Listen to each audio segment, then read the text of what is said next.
Určite všetci poznáte ten pocit, dáte si slúchadlá, sadnete si a užívate si hudbu.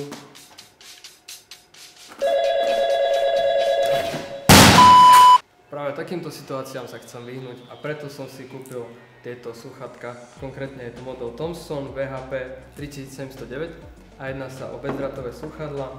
V podstate ich základnou výhodou je to, že sa dajú používať bezdrôtovo. Máte tu nejaký vysielač a slúchadká slúžia ako prijímač. Prijímač sa dá nastaviť pomocou týchto tlačidiel, je tu vypínač zapnuté, vypnuté, nastavovanie hlasitosti a ladenie. Táto jednoduchá vysielacia stanica v podstate nemá žiadne nastavenia. Je tu kábel, pomocou ktorého sa slúchadlá nabíjajú. Nabíjajú sa vlastne takto. A druhý kábel je klasický 3,5 mm jack, ktorý môžete napojiť hocikam, napríklad do mobilného telefónu, do počítača alebo do hudobného prehrávača. Tieto slúchadlá sú prakticky úplne obyčajné,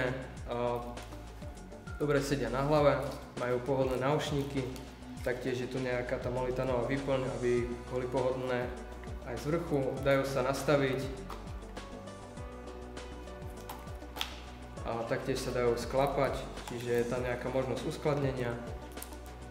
Celkovo spracovanie je priemerné. Tieto slúchadlá poskytujú perfektnú slobodu pohybu a odteraz už iba takto.